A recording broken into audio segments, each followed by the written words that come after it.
आप देख रहे हैं पीएन न्यूज लाइव, आपकी आवाज। साइंस इंजीनियरिंग अकेडमी द्वारा कथा रंग कार्यशाला में छात्र छात्राओं को सिखाए गए नृत्य एवं चित्रकला। वाराणसी के Besant theosophical higher secondary school Kamachha Varanasi में साइंस इंजीनियरिंग अकेडमी नई दिल्ली द्वारा 5 दिवसीय कथा रंग कार्यशाला में छात्र छात्राओं को नृत्य और चित्रकला। इस अवसर पर साइंस इंजीनियरिंग अकेडमी की अध्यक्ष श्रीमती अनीता कुलकर्णी ने बताया कि कार्यशाला का उद्देश्य युवा विद्यार्थियों को कला के क्षेत्र में अपनी प्रतिभा को निखारने, विशेष रूप से शास्त्रीय नृत्य, कथक एवं चित्रकला के क्षेत्र में अंतर्निहित सृजनशीलता को बढ़ावा देने के साथ उनके व्यक्तित्व का समग्र विकास करना है। कथक प्रशिक्षण सिंजनी कुलकर्णी ने नृत्य के आयाम के विषय में प्रैक्टिकल कराया और इस अवसर पर बड़ी संख्या में छात्र छात्राएं मौजूद रहे।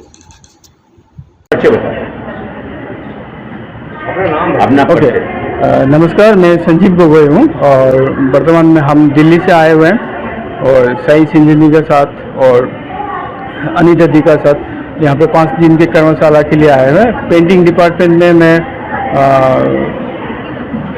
जो हमारे अनुष्ठान है उनके जो पेंटिंग के जितने भी काम होते हैं वो मैं ही करता हूँ और दूसरी बात है जो नृत्य कला की है वो सिंजेनी देखते हैं और अनीता दी हम लोगों को गाइडेंस करते हैं। क्या कहेंगे जिस तरह से बच्चों को आप बिल्कुल ऐसे इस तरह से हम लोगों ने काफ़ी जगहों में कैंप किए हैं जहाँ पे जो छोटे छोटे बच्चे हैं वो अपने जितना भी सोच है उसको किस प्रकार से कैनवस में या पेपर में वो लोग चित्रण करें, उसकी छोटी छोटी जो ग्रामेटिकल माध्यम है वो सब समझाने के लिए हम लोग क्या रूप होता है शुरुआत अगर से कोई ऐसा रूप? हाँ, चित्रण देखिए, एक तो भाव प्रकाशी होता है लेकिन उसके एलिमेंट्स होते हैं। जैसे आर्ट के बहुत सारे एलिमेंट्स हैं, तो उस एलिमेंट्स को कैसे अरेंज करें, कंपोजिशन कैसे डेवलप करें और ड्राइंग किस तरह से हम लोग देखें, एक चीज़ को पास में देखने से वो कैसा होता है, दूर में देखने से कैसा।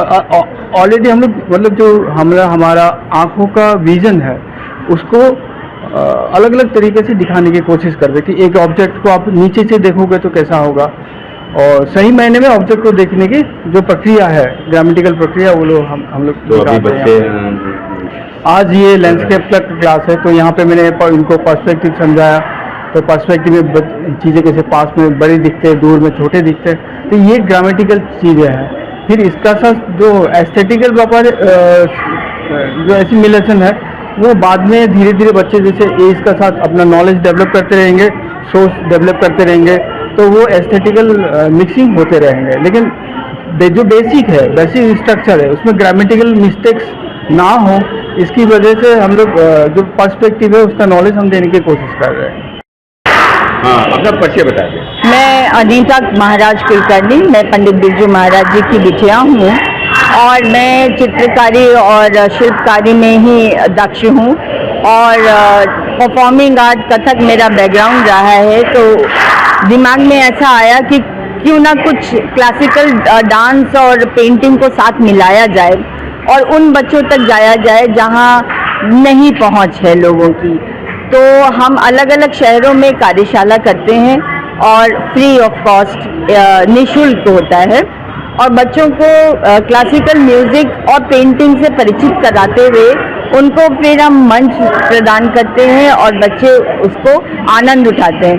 बाद में बच्चे हमसे ज्वाइन करते हैं ऑनलाइन और उनको भी निःशुल्क शिक्षा हम लोग देते हैं। तो क्या कहेंगे, आप दिल्ली से वाराणसी आई और यहाँ पे कितने बच्चों को किन किन स्कूलों में आज? यहाँ 300 बच्चे हैं हमारे पास और कथक डांस में है कम से कम 150 और 183 है हमारे पास पेंटिंग में। कभी कुछ कम ज़्यादा हो जाता है तो हम एक एवरेज लेके चल रहे हैं 300 बच्चे। कितना स्कोप मैडम है इस तरह से कथक?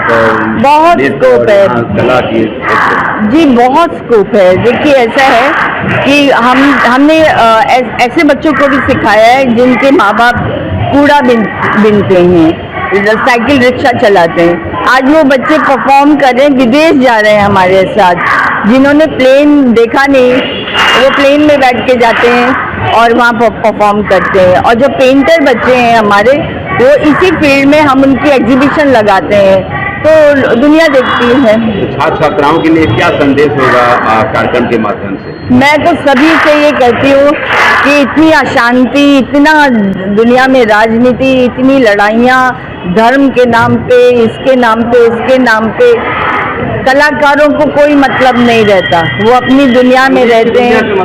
संगीत की दुनिया से मतलब है, सब अपनी क्रिएटिविटी अपने उसमें रहते हैं और कोई धर्म जात नहीं, कोई धर्म जात नहीं, कोई मेरा पराया नहीं, हम लोग अपनी दुनिया में जीते हैं। तो मैं चाहती हूँ सब थोड़ा बहुत सीखें।